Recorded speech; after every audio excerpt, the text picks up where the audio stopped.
please welcome to the stage United States Secretary of Interior, Deb Haaland.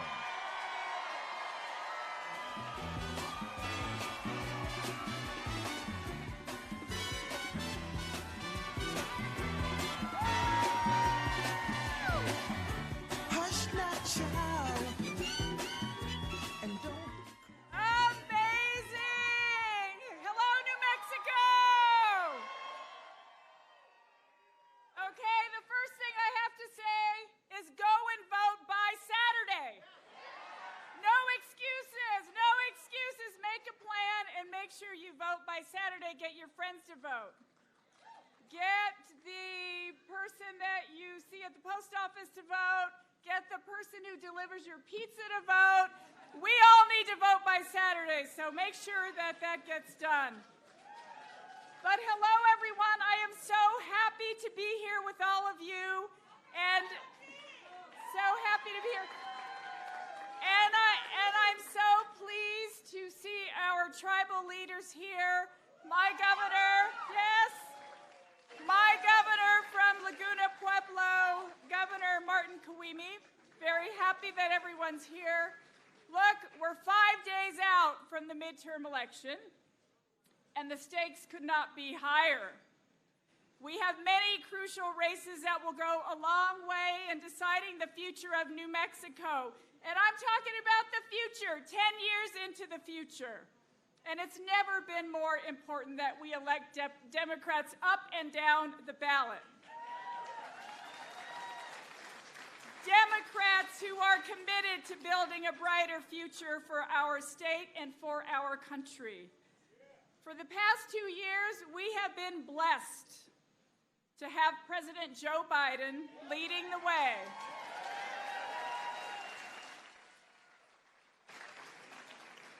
For him, leadership is about public service.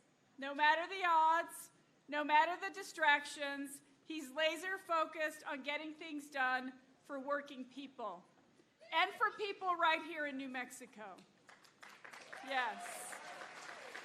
President Biden and Democrats have not just been working for working people, they've been delivering. The Inflation Reduction Act, which Congress passed without a single Republican vote. And President Biden signed it into law. It will lower energy and prescription costs. It will lower the deficit and fight inflation.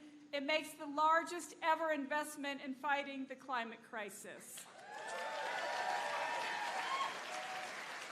All while making corporations finally pay their fair share.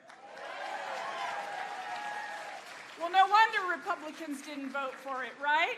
Because they're rarely on our side. They're rarely on the side of working people. But look, that's on top of the CHIPS Act, which is already helping create manufacturing jobs right here in the United States. Democrats also passed the PACT Act.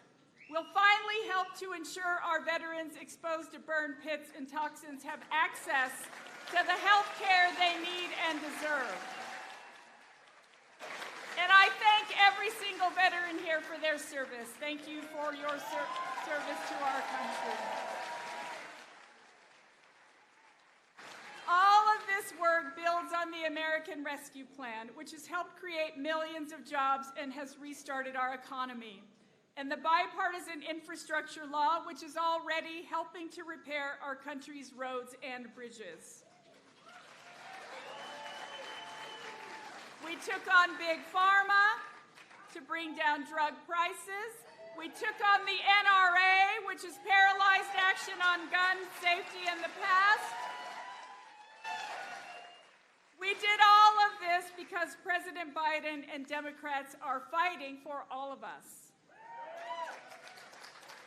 So the choice in this election, it's pretty clear. I think you all can agree with me on that, right? While Republicans are pursuing an extreme agenda that includes a national abortion ban, cutting Social Security and Medicare, raising costs for working families, and yes, well, like one of our other president said, don't boo, vote.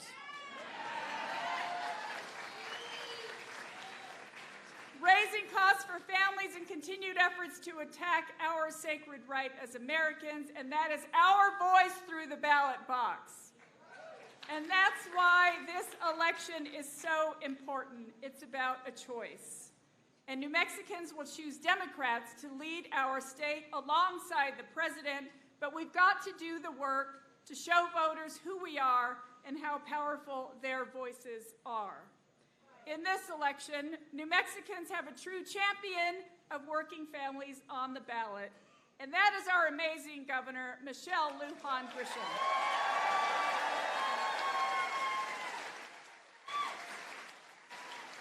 A 12th generation New Mexican who has devoted her entire life to giving back to her community and fighting for a better future for all New Mexicans.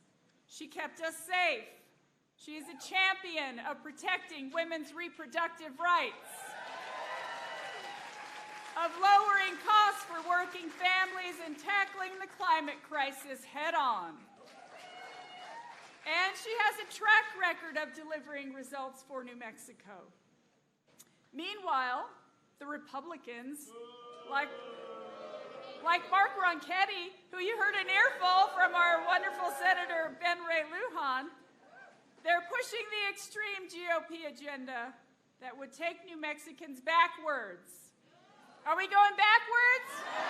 We're going forward with our amazing governor and every single Democrat up and down the ballot. Because we can't go backward.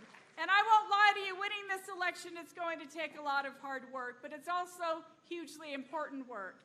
And I've been there. All across the state of New Mexico. I've worn out sneakers, I've worn out tires. I know what it means to work hard, so I'm not asking you to do anything that I haven't done before.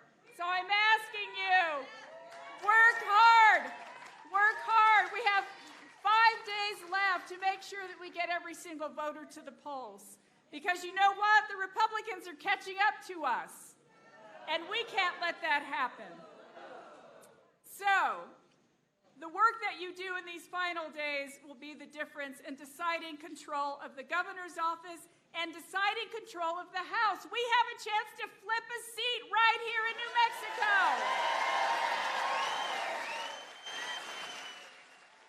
And the way we flip that seat is to make sure that every single person gets out to vote for Gabe Vasquez in District 2. And we know that Gabe Vasquez is running right here in Albuquerque. So let's make sure we get that done. We understand what's on the line in this election. Women's rights are on the line, climate change is on the line, and quite frankly, our democracy is on the line. So it's time to turn up the dial, to put our heads down, lace up our sneakers, and to run past the finish line. We have to make sure we all turn out the vote. It's all of our responsibility. And that our family, friends, and those in communities across New Mexico cast their ballots too. You can volunteer. You can volunteer from home. Did you all know that? You can make calls from the comfort of your own home. Just put your recliner back, start dialing, because it's time to get everyone out to vote. You can go to iwillvote.com. You can post that all over Facebook and your Twitter or whatever it is, iwillvote.com. And everyone can make a plan to vote today. It's best to make a plan. Put it in your schedule so that you know nothing is going to mess up my opportunity to go and vote. So if you requested a vote by mail ballot, which I did, and you know what? I sent it in right away, and it's already there. I checked. My ballot is at the county clerk's office. So let's get this done, you guys. It's really, really important. So, by Saturday, vote before Saturday. If you really can't vote before Saturday, then vote on November 8th. Please. So look, I hope you all are as fired up as I am. 5 days left to go. Let's make it happen, New Mexico!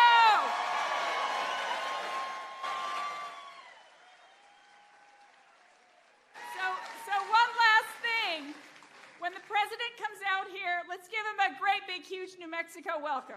I love you all. I love every single one of you.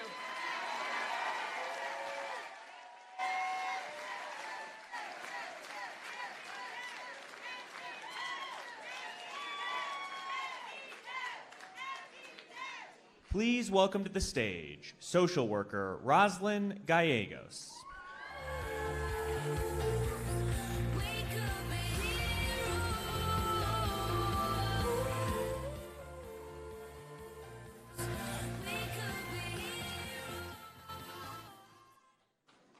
On average, cancer patients in our country pay over $42,000 a year for treatment.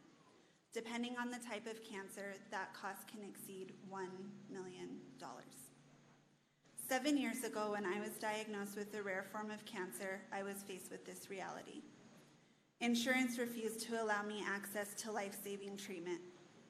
The cost for my life was too high. I reached out to Michelle Lujan Grisham, and she chose to fight for me, for my daughter,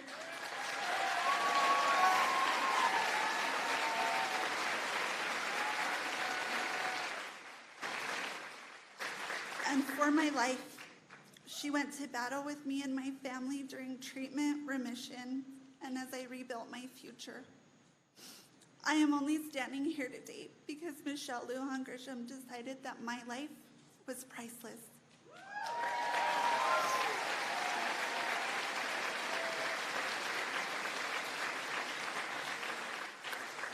She chose me and my family, just like I know she will choose each and every New Mexican, because to her, all of us are worth fighting for.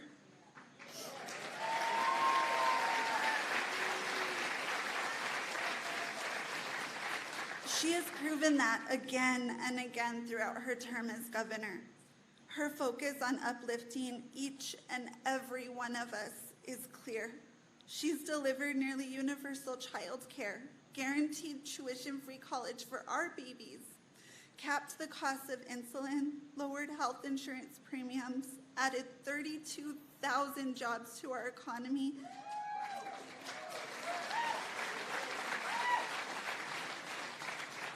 and helped instate the lowest unemployment rate in 14 years.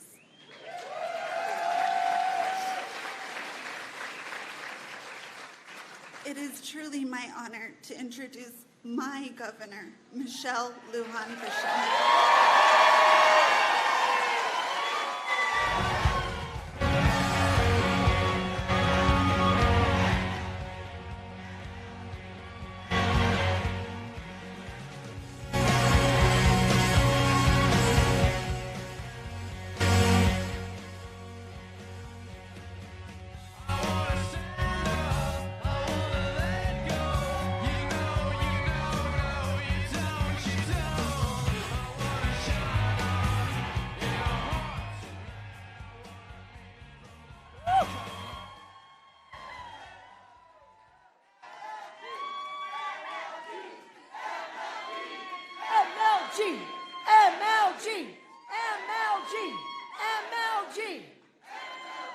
I'm liking that better because I think that Mark Ronchetti really hates it.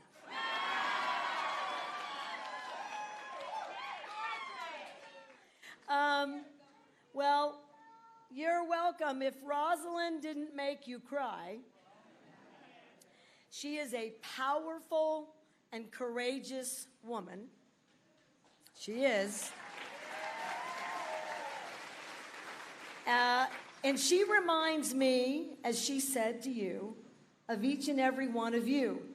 Boy, we are no strangers to standing up and fighting for our families. Not one of us. That is who we are. It's who we are. And it's who I am. And it's why today is so incredibly important. And I feel so energized. I needed you today.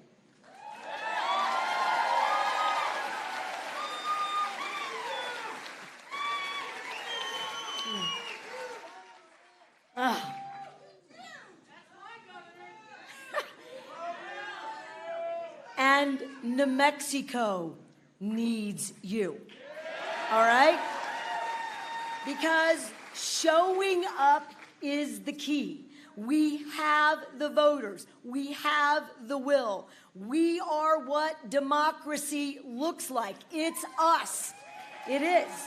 And around the country, they look to New Mexico, right? We're the bellwether. What happens here creates the right emergence and incentives for all of the things across America. And I know at every single election, somebody who's never done any of the work, someone who's not from our communities or our neighborhoods, likes to tell us what it ought to look like. And they like to point at generations of struggle, which I find, frankly, and I bet you do too, offensive. All right?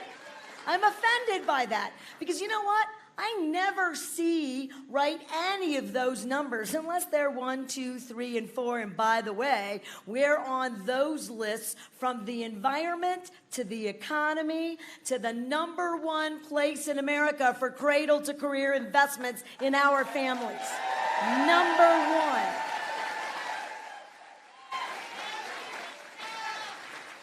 Right? And we can debate ideas, but that doesn't happen in the GOP anymore. Right? That's long gone. The only thing my opponent stands for today is repealing and taking from you every single educational investment, every investment in free childcare, every investment in your sons and daughters, in your family, every single one. And you know what I say to that? Well, if you've been hanging around me, absolutely not. All right? Absolutely not. We have the highest paid educators in the Southwest. We just gave our early childhood educators a raise. We're giving our child care workers dignity, training, respect, and support. Exactly what they need. And we are #2. And watch out, New Hampshire, because we're coming for you. We're second in the country for increased enrollment in higher education.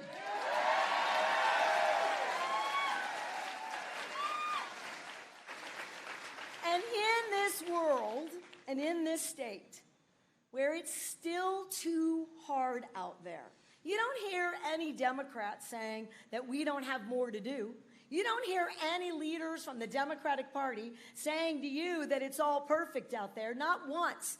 You have all of us thinking about tomorrow and the future and building together and making it really clear that protecting your paychecks is on our agenda every day, which is why New Mexico also is one of the leaders in the country in terms of returning your hard money back to you in any number of tax relief, including we're the only state in America that extended the child tax credit. And as a result, we're the only state in America today that is still moving children and families out of poverty. The only one. All right?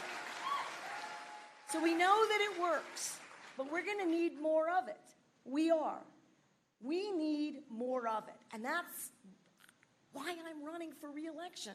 Because you can clap for that all you want. All you want. Right? Because it is. It's hard out there. And when it's hard out there, people think, gosh, is it worth it? Are we really making the differences? Is it getting everywhere that it needs? Can we all work together to keep fighting through and make a difference during inflation for our families? And the answer is yes. And this is how I know. Rosalind, she reminds me that if we do it together, we save lives, we can make a difference. And I'll tell you what else. You know, on the campaign trail is probably the best time for someone like me to get re-energized and get reconnected with the people I care about most, New Mexicans, their families. And I was out last week. Now, I was asking for votes.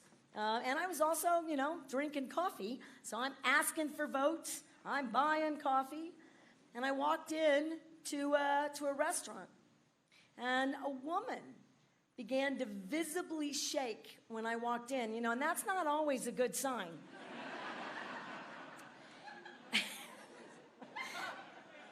So I did, I want to be respectful. I proceeded and walked towards her,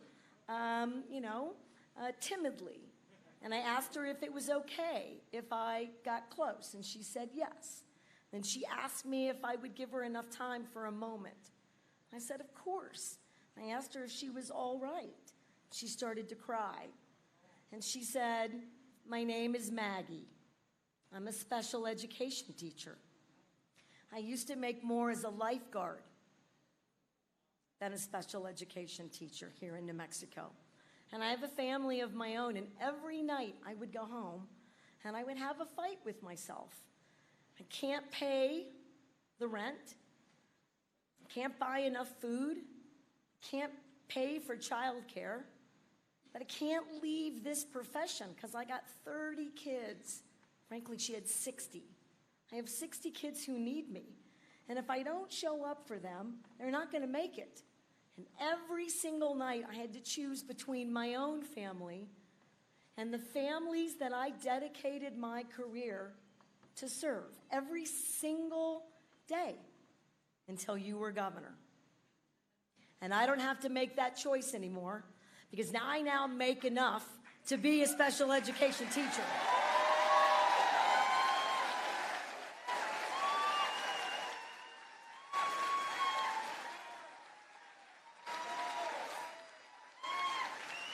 Your rebates this summer lifted me up. I made it through the summer. Your free child care program means both of my children are getting the services they need, and for the first time in a long time, maybe ever in my young family, I have dignity and quality of life, and that's all I'm asking for.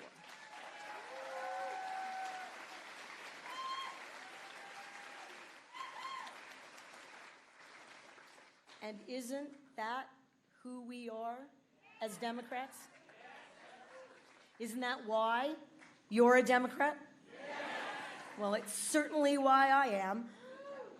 And I'm going to tell you one more quick thing. I'm over time, but I'm so happy to see you.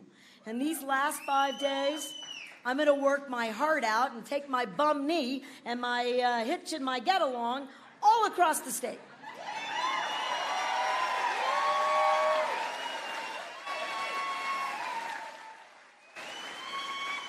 But I want to talk to you about respect, about why not only doing right for people, telling the truth, being who you are.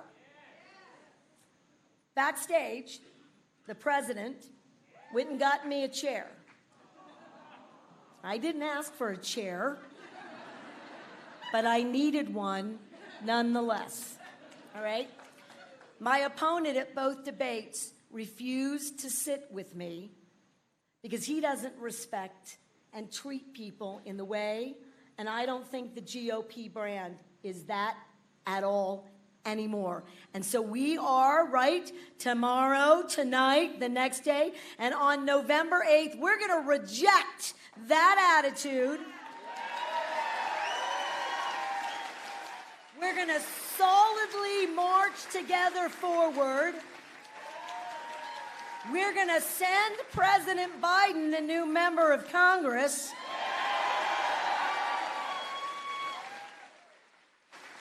Because he deserves that respect from us in return. Doesn't he? And I need a partner in the White House. And when our fires were raging, he called me, it felt like every day.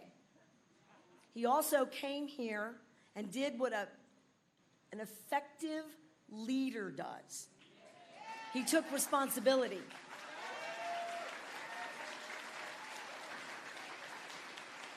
And then he worked with our members of Congress, only the Democrats from New Mexico. I want you to wrap your head around that. Only the Democrats in New Mexico stood up to provide $2.5 billion to rebuild the lives of 30,000 New Mexicans. If that doesn't tell you what we're fighting against, I don't know what does. I need a partner who will keep investing in education. I need a partner who will keep investing in healthcare. I need a partner who will keep building an economy, who will have your back, who will tell the truth, who will be really clear that New Mexico, by God, matters.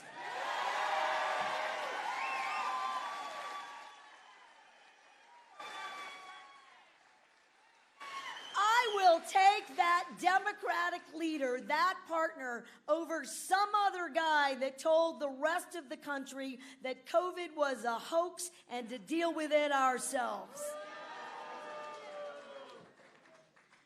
I want someone with integrity. I want someone who cares about you as much as I do, as much as you do. So I'm going to end with this one thing. We're a little behind. We catch up fast. Are you ready to catch up fast? You ready to get Gabe Vasquez elected? Are you ready to call so we make sure that we return Melanie Stansberry to Congress? Are you ready to make sure that we're making calls statewide so that we get Teresa Leger Fernandez returned to Congress? Are we going to get our Democrats up and down the ballot elected, up and down the ballot statewide? And are you going to show up to make sure the shortest governor in America gets returned? Oh!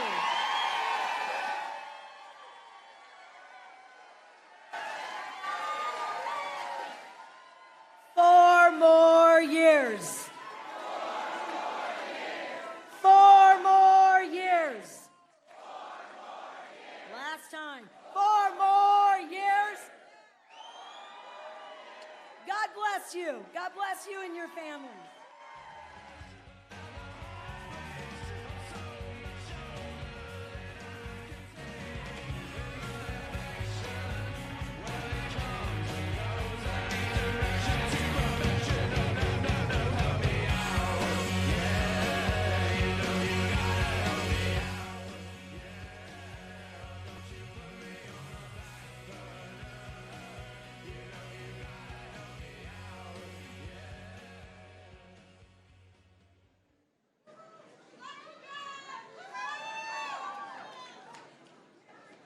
Please welcome to the stage Albuquerque public school teacher Sylvia Sosa de Chavez.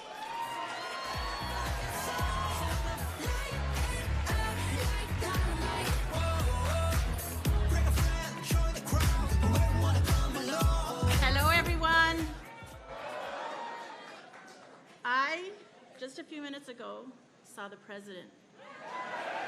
Let's reach out to him and let him know that we're so happy he's here.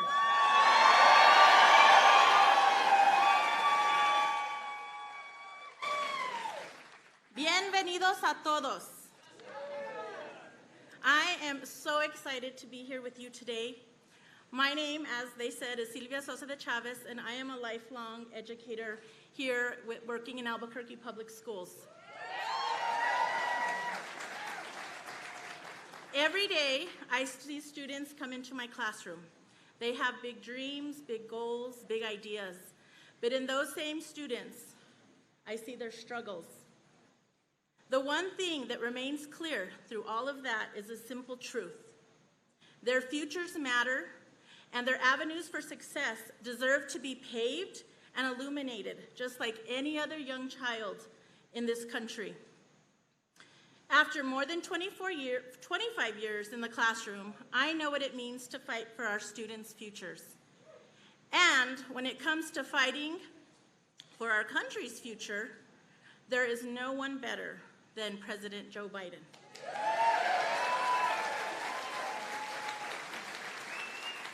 For the past 2 years, President Biden and Democrats have made unprecedented progress, rebuilding our economy, so it works better for New Mexican families, just like my very own.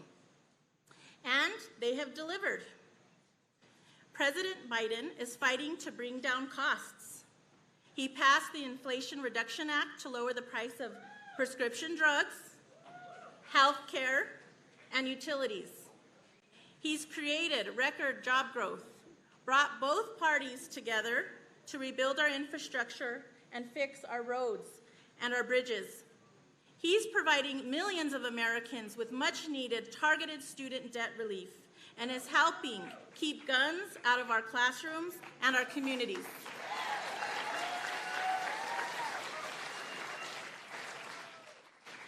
Meanwhile, Republicans are pushing an extreme agenda to take away our freedoms and ban abortion nationwide, to put Social Security and Medicare on the chopping block, and to make it harder to participate in our democracy. They want to take our country backward. But we're fighting, right? We're fighting to protect our freedoms and our futures because we know just how important they are, right? In 5 days, I hope you'll join me in voting for Democrats up and down the ballot. This is our chance to make our voices heard. Y como demócratas, sí se puede. Sí se puede. Sí se puede. Sí se puede. Sí se puede. Sí se puede. Es un gran honor estar aquí con ustedes y con todas esas personas que han hablado esta tardecita. Now, it is my honor to introduce the President of the United States, Joe Biden.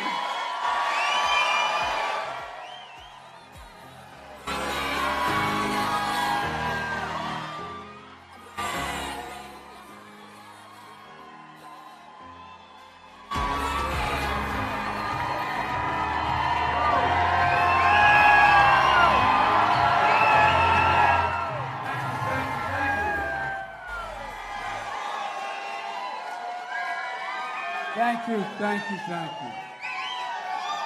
Do you all have chairs to sit in? You've been standing all this time? As my mother would say, God love you. Well, look, folks, Sylvia, thank you for that introduction. I really appreciate it. I really do.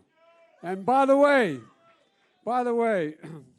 Rosalind, who spoke about her battle with cancer, I just want you to know that every one of you, raise your hand if you have any family members suffer from cancer. Every single audience I speak to. I not long ago lost my son to cancer. He was an attorney general of the state of Delaware. He should be the one standing talking to you, not me. And he volunteered to go to Iraq for a year. Thanks for waving, big guy. And he unfortunately his hooch was right next to one of those burn pits, and he came home with stage 4 glioblastoma, and he passed away. And here's what I decided to do. I decided to make sure we defeat cancer. No, I'm not joking. Now here's the deal. What we did was we have a thing in the. I didn't plan. I was just going to keep you a little longer. I apologize.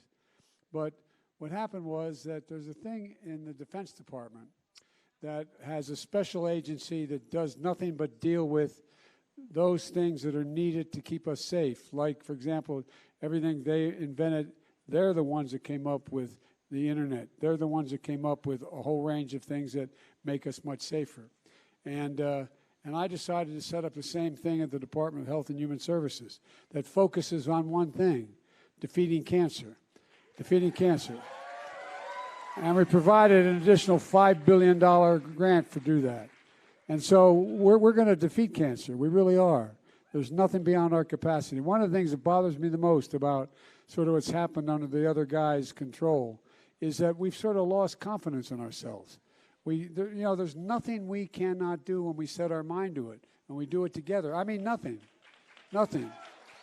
And so, folks, Folks, we are going to beat cancer, and I promise you that.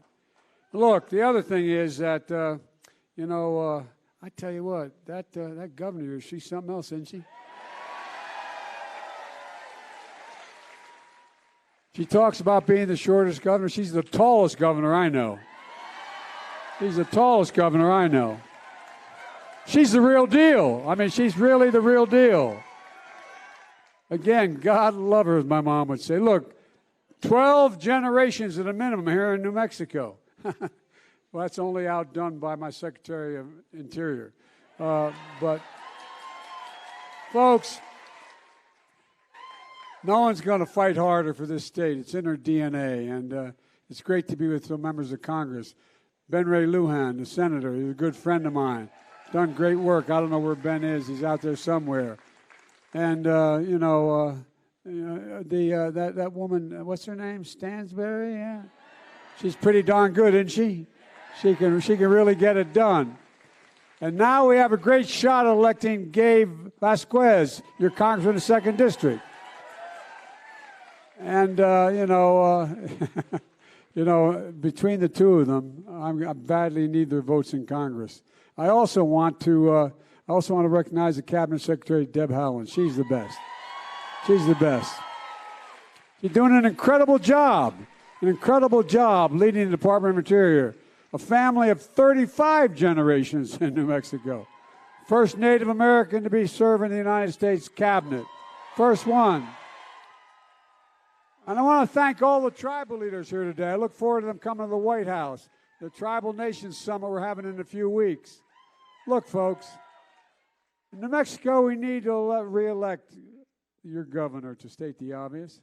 We need to elect the ballot up and down. That's why we're here. We're here for simply 5 days. 5 days to go, and until the most important elections in our lifetime. And that's not hyperbole. It's going to shape what the next two generations look like.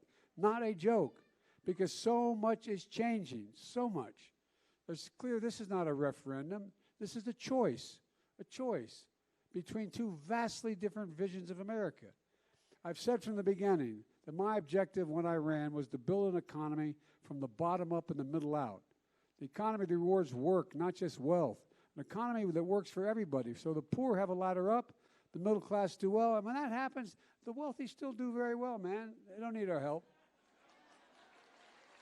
And look, it's a fundamental shift. It's working compared to the MAGA Republican trickle-down economics that Republicans offer. Let's take a look at the facts. When I took office, this economy was in ruins. My predecessor was the first president Herbert Hoover, who actually lost more jobs he had fewer jobs when he left than when he came in. Unemployment was at 6.4%. People were really hurting. Hundreds of thousands of small businesses in your state and all across America, they had closed. Today, we're in a much better place, although people are still hurting. We got more to do, but 10 million jobs created since I take office. That's more than any time with the help of your administration. Unemployment rate is 3.5%, the lowest it's been in 50 years. 5.4 million Americans applied to start new businesses last year, the highest ever in American history. Thanks to Michelle, there were small businesses in New Mexico. There were more than now than before the pandemic. Look, guys, New Mexico added 32,000 jobs this past year alone in this state. And by the way, Putin's invasion of Ukraine sent gas prices soaring around the world. But because of the actions we've taken, gas prices are coming down. Here in America at home, they're down $1.25 since the summer peak of $5. And look, back in June, they were $5 average price across America. It's a difficult time across America. The country stepped up and did the right thing, but not everyone. I know we have a lot of leases out here in New Mexico for oil companies, and we haven't slowed them down at all. They should be drilling more than they're doing now. If they were drilling more, we'd have more relief at the pump. But the oil industry hasn't met their commitment to invest in America and support the American people. One by one, major oil companies reported their record profits this last quarter. Shell Oil, Shell Oil, they deserve a hard return on their profit. Shell Oil made $9.5 billion in 90 days the last quarter. Well, guess what? And then that's twice what they made the third quarter of last year. Exxon's third quarter profits this quarter, $18.7 billion. That's more than they made in their 152-year history. Now look, I want them to make money. That's fine by me. But the last 6 months, the 6 largest oil companies made more than $100 billion in profit in 200 days. Well, here's the deal. These companies are taking advantage of average profits they're making. If they did it, the average profits they've made for the last 20 years, guess what? Your gasoline prices would be down 50 cents a gallon. No, I'm serious. If we're investing in profits that are at a historic rate, prices would come down even further. But instead, they're buying back their own stock, primarily the way executives get paid, and giving their profits to shareholders. But these outrageous profits are the windfalls of war. Look, earlier this week I made clear that the industry has a choice. Either invest in America or pay higher taxes for your excess profits and face restrictions. You know, it's amazing. Even though my Republican friends in Congress seem to be hoping for a recession, last week's GDP report shows the economy is in fact still growing. My guess is the report the end of this week is going to show that as well. The fact is the economy grew at 2.6% last quarter, although in many may not feel that way, but business income is up. And guess what? We have created in the United States, just since I've become president, 700,000 manufacturing jobs. Brand new, 700,000. So the economy is up, price inflation is down, real incomes are up, gas prices are down and need to come down further. Exports are also up, which means a simple thing. We're making a lot of money in America because of that. Guess what? We're exporting products we made rather than jobs. No, I'm serious. That's why it's up. We're building it in America and exporting it overseas, not sending the jobs overseas to pay less and bringing it back home. So, folks, here's one thing. My predecessor promised, remember he promised Infrastructure Week. We're going to rebuild the country. Well, Infrastructure Week lasted for 4 years, never came. It became a punchline. On my watch, with the help of the folks in this room, we turned infrastructure into a decade, a headline. We passed the largest infrastructure bill since Eisenhower's interstate highway system. Look, we invested in our roads, highways, bridges, railroads, ports, airports, water systems, clean water, high-speed internet. Look, folks, and by the way, that includes, for example, I landed at your airport, $7 million at the Albuquerque airport already going underground. Look, you know, your governor is going to make sure that the money, and it'll be billions of dollars, not a joke, billions of dollars are coming for infrastructure here in this state. And she's going to make sure it's getting out the door right away. The projects all across this state. And folks, look, the American people are beginning to see the benefit of the economy that works for them. Families have more net worth than before the pandemic. Fewer families are behind on their mortgages, their credit card bills than before the pandemic. A lot of families are still in trouble. More important, Americans have health insurance more than they had before the pandemic. You know, we pay the highest prescription drug cost of anywhere in the world. The same exact manufacturer of the same exact drug. If you sell it here in Albuquerque or in Washington, D.C., it costs more than if you sell it in Paris or London or anywhere else. Not a joke. Not a joke. And it's wrong. Without a single Republican vote in Congress, congressional Democrats, we finally beat Big Pharma. And here's the result. Beginning January 1st, seniors on Medicare, their out-of-pocket costs for prescription drugs can, no matter what it costs, no matter how much it costs, it cannot be higher than $2,000 a year, even if it's a $10,000 cancer drug or $12,000. Look, and one more thing, if Big Pharma continues to raise drug prices faster than inflation beginning next year because of the bill we passed, they're going to have to write a check to Medicare for the difference between what they charge and what. I've been trying this for 22 years. Finally beat them. And by the way, last year they raised the price of 1,200 drugs they manufacture faster than the rate of inflation.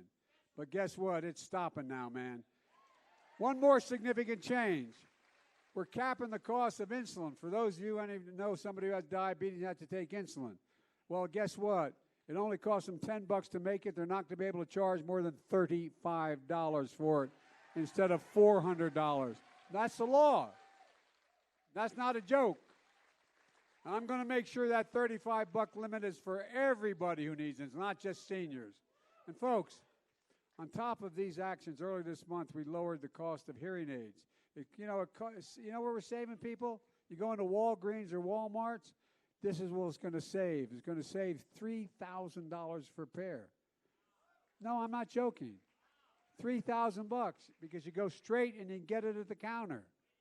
And look, and on top of that, I'm doing away with unfair hidden fees known as junk fees, like surprise banking overdraft. All of a sudden you find you got, I just did it. You bounce a check, you have to pay $35 or $50. You have an excess credit card fee of $50 if you're late on your payment. Ending those, they're gone.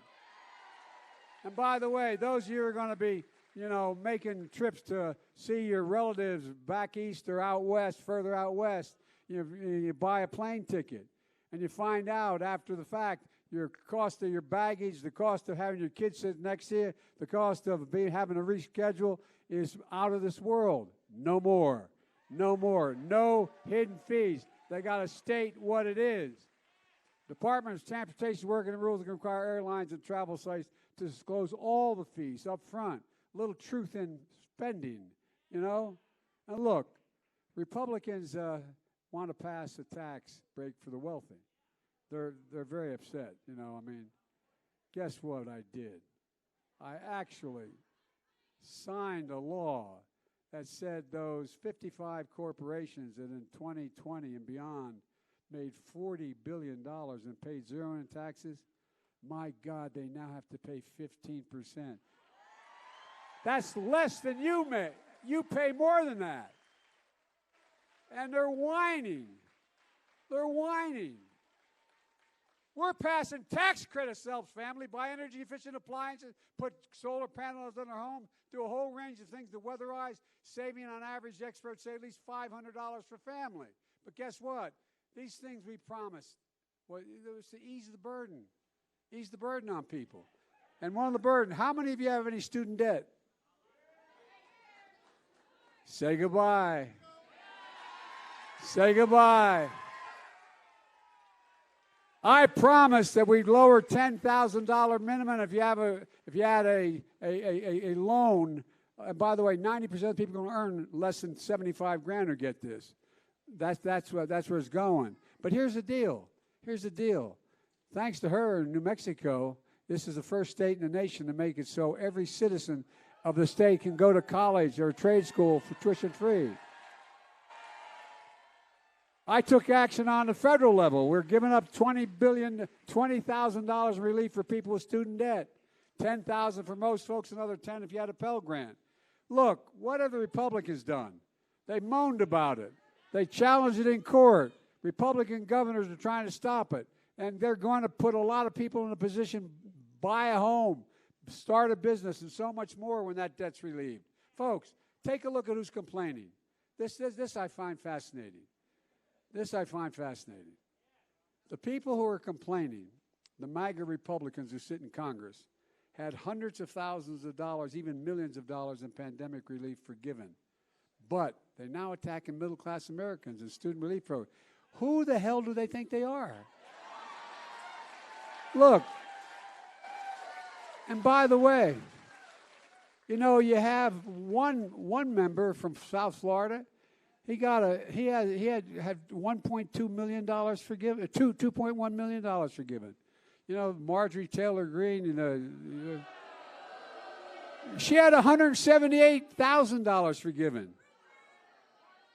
Look, I've been able to do all this by reducing the federal deficit, the very deficit the Republicans voted against. voted against every single one of them when we passed the Inflation Reduction Act. Last year alone, under our leadership, the Democrats in Congress now, without any Republican vote, reduced the deficit by $1,400,000,000,000. 1 year. More than any time in American history. We cut the federal debt in half. A fact. All of this last year follows a historic drop the year before when I was first year president. $350 billion reduced. And we're going to further reduce the deficit over the next decade by another $250 billion. And a big part of this is because of corporations are finally having to pay a tax. And one more thing, for the first time in a decade, seniors on Social Security checks, they're going to go up and Medicare is going to go down. And I'll protect your Social Security. We'll protect Medicare. Protect you. Headline New York Times. Right, flying out here. Headline, GOP signals plan to shrink Social Security. They're saying it out loud. Congressional Republicans, eyeing midterm election victory that could hand them control of the House and Senate, have embraced plans to reduce federal spending on Social Security and Medicare, including cutting benefits for retirees and raising retirement age. They're just saying, they're not even hiding it. They're not even hiding it. And by the way, they passed under that fellow Trump, they passed a $2 trillion tax cut, not a penny of which was paid for, and affected only the top 1% of the American public. Come on. Republican leader, Kevin McCarthy, God bless his soul, and his fellow MAGA Republicans say their number one priority, these guys are saying it out loud, they're telling you what they're going to do. Number one priority is deny Medicare the right to negotiate drug prices, which we just passed. Give the power back to Big Pharma so they can continue to rip us off with prescription drugs. The $2,000 cap on prescriptions for seniors, max, gone. $35 a month cap on insulin for seniors, gone. Savings on health care premiums of $800 a year for millions of you who are under the Affordable Care Act, gone. And of course, they still determined to repeal the Affordable Care Act, which would mean anyone with a pre-existing condition would lose their insurance. Folks, the protections are gone as well. Tax credits for lower energy bills, gone. Corporate minimum tax of 15%, gone. Under the Republican plan, many of the biggest corporations are going to go back to paying zero in taxes, as they did, as I told you earlier. 55 of them making $40 billion, paid nothing. Look, folks, that's their plan. It's reckless and it's irresponsible. It would make inflation considerably worse. Badly hurt working class and middle class Americans. That's not all. Now I'm told by the Republicans that unless I support between Election Day and the end of the year, unless I support reducing Social Security and Medicare, guess what? Oh, I guarantee you. I guarantee you, not a shot. Look, Senator Rick Scott is in charge of electing Republicans, the distinguished senator from Florida. He has a plan. He puts Social Security and Medicare in the chopping block every 5 years. Here's what that means. Every 5 years, if they gain control and pass it, I'll veto it, but if they somehow are able to do it, Congress will have to vote either to cut, reduce, or completely eliminate Social Security and Medicare. If they don't do anything, it goes. No, not a joke. It's no longer an entitlement program. It means it's on the block every year. Then along came Ron Johnson of Wisconsin, the United States Senator. He thinks 5 years is too long to wait. No, I'm serious. He says every single year, Social Security and Medicare should be on the chopping block, every single year. If Congress doesn't vote to keep it, it goes away. That's the law they're introducing. And it's not just Social Security and Medicare. He wants veterans benefits and everything else in the federal budget to be put at risk. You know, they're saying if we can't cooperate in cutting Social Security and Medicare, one more thing, they're going to shut down the government. Now, some of you remember when I was vice president and Barack was president. The leader of the Republicans did that in the Senate. I negotiated New Year's Eve day, and we finally settled it, and they backed down. But even though it didn't happen, our credit rating as a nation plummeted, and we got hurt badly. So, let us default on the debt. That's totally irresponsible. And they go as far as threatening that default. That alone has consequences. There's nothing that will create more chaos and more damage to the economy than this. And folks, look, we heard Republicans say they want to make permanent the Dobbs decision, the Supreme Court's decision on abortion, denying a woman's right to choose. Well, no matter what, by the way, whether it's rape, incest, anyway, you know it all. The Republican Congress already introduced legislation for a national ban on the right to choose. Michelle's opponent has promised to do the same thing here in New Mexico, saying he'll pass a statewide ban. Instead, Michelle repealed the 1969 law on the books that criminalized abortion. Look, the bottom line is this. If Michelle's opponent wins, the right to choose here in New Mexico is going to go away. And if Republicans gain control of the Congress and pass a nationwide ban, as a senator from South Carolina wants to do, the ban on abortion, I will veto it. It won't happen. But if we elect more Senate Democrats and keep control of the House, we're going to be able to codify Roe v. Wade as the law of the land. Look, we passed the most significant gun safety law in 30 years without any help from them. The NRA fought us tooth and nail. Your governor's committed to protecting public safety, so she's got gun legislation passed here in New Mexico, universal background checks, as if that's a problem. Red flag laws, as my son as Attorney General was the first one to get passed in the state of Delaware, keeping the guns out of the hands of those who harm themselves. She doubled state spending for public safety and raised salaries for state police, which I provided billions of dollars for people able to do. And many of her opponents, meanwhile, her opponents have the highest possible rating from the NRA, and it's against a simple measure to get dangerous weapons off the street. And one more thing. I'm coming back, and I got it done once. I'm going to do it again. Eliminate assault weapons. Look, folks, that bullet travels 5 times as fast as something coming out of a muzzle of a gun. And guess what? I don't know a whole lot of deer running around wearing Kevlar vests. I mean, what the hell are we talking about here? What are we talking about? But Republican extremism is not limited to social programs and the economy. They're going after your right to vote and no, not a joke, mark my words. They're going after your right to vote and who's going to count the vote. Folks, as I spoke about this last night, democracy is on the ballot this year in America. It is. It genuinely is. It's literally on the ballot, folks. You have over 350 Republican candidates for everything from state auditor all the way to Secretary of State to governor who are election deniers, who say that they, in fact, do not believe the last election was fair. Every single appeal that took place they were ruled against them. Well, guess what? Let me close with this. It's been a rough 4 or 5 years for hardworking Americans. A lot of families, things are still pretty darn tough. But they're bright spots where America is reasserting itself. We've made enormous progress in just 20 months, but we have more to do. Everything is literally at stake in just 5 days. And this country that we love so dearly. When I got elected, I went to the first G7 meeting, which is the largest democratic economies in the world, in London. And I sat down and I said, America's back. I know all these people because I've been involved. For years, I've been chairman of foreign relations, and I did a lot of foreign policy with Iraq.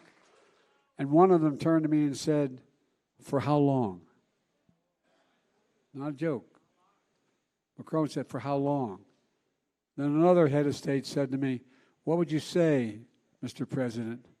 What would you say, Joe, if you picked up the paper tomorrow morning after this meeting and found out that a crazy mob stormed the British Parliament, broke down the doors of the House of the Parliament, and killed 2 cops in the process to overturn the election, what would you say?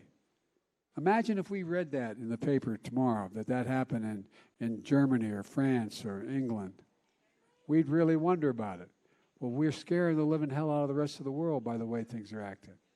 They look to us. No, not a joke. They look to us. And guess what? The Democrats and mainstream Republicans and independents, if we come together, we can meet this moment together. It's not all Republicans. It's not all of them. And I truly believe we're just getting started because I've never been more optimistic about America's future. We have to remember who we are. We're the United States of America. And there's nothing beyond our capacity if we do it together. So vote. Get out the vote. Vote. And may God bless you all, and may God protect our troops. Thank you.